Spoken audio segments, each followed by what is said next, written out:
Her agency crushed her K-pop idol dreams. Her reinvention brought them back to life. Images for iHeartRadio. EJ performs at Heart Radio's Jingle Ball on December 5, 2025, in Los Angeles, California. Her role in K-pop Demon Hunters has catapulted her to international stardom. CNN. Her voice defeated leading monsters during the emotional finale of the blockbuster animated film, K-pop Demon Hunters.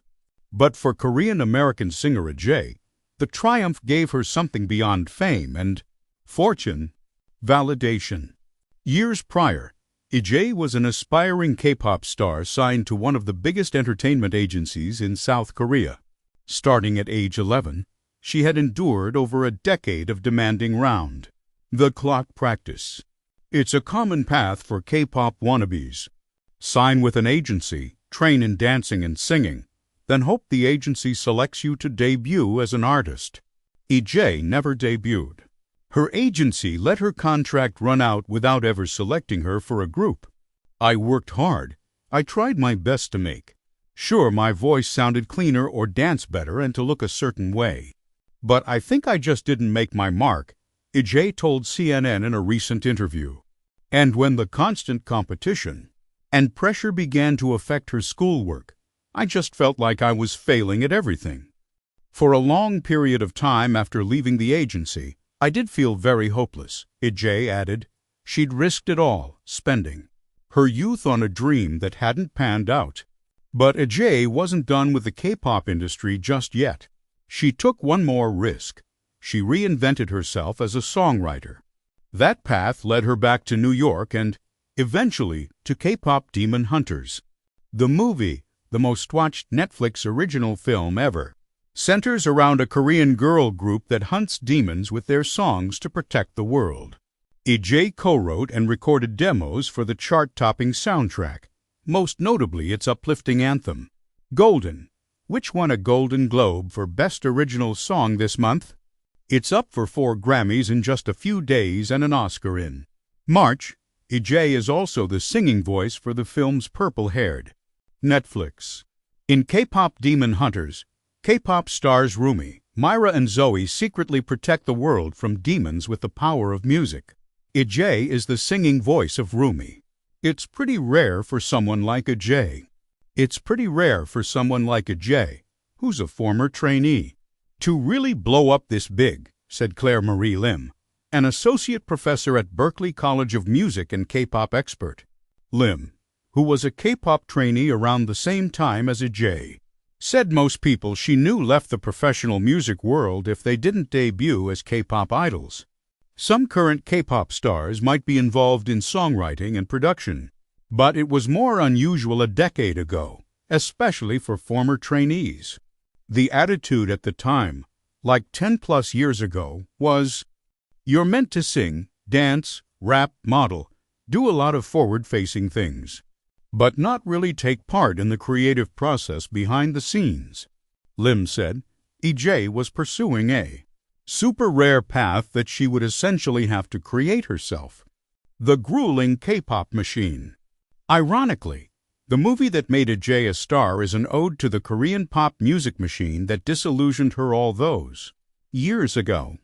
K-pop Demon Hunters reflects how K-pop artists, also known as idols, bask in the glow of light sticks and fan chants.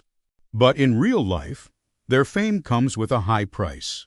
Harsh beauty standards, 3 a.m. call times for broadcasts, public backlash for dating, and more.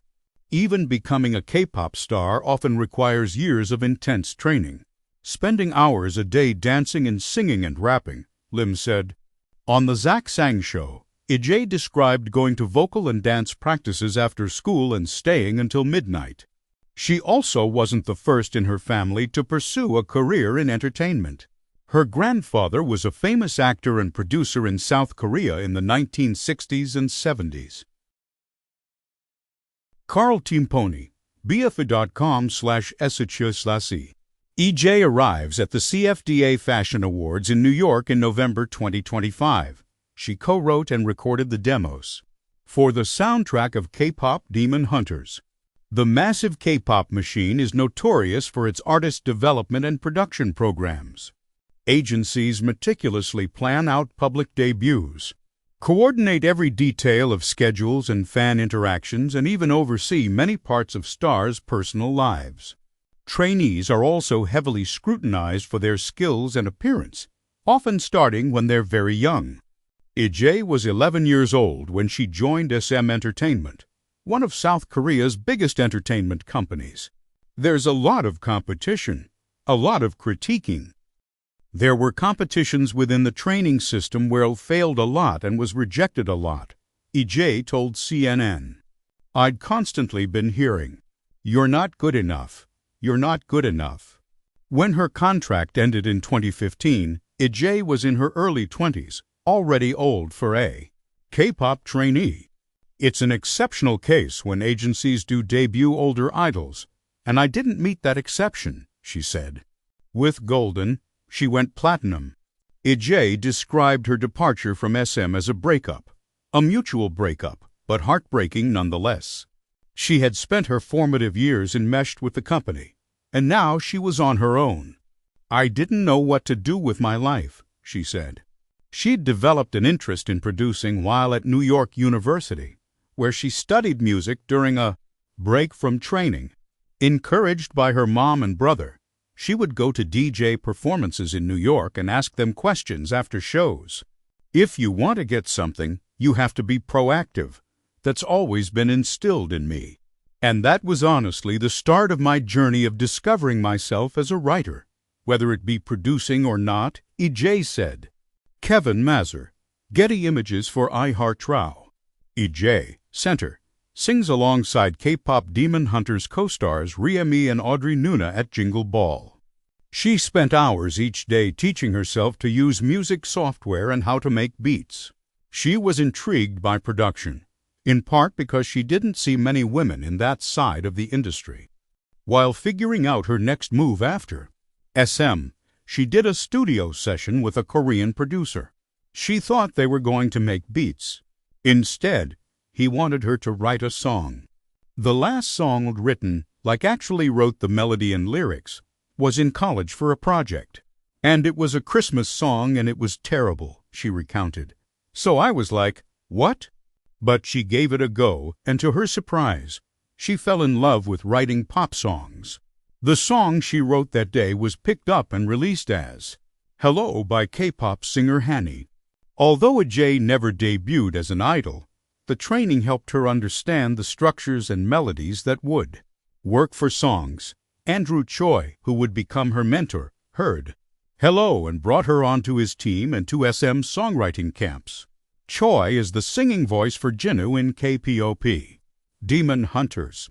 I think he saw potential in me, which I didn't see, she said. Sometimes it just takes other people to see something in you for you to believe in yourself, too.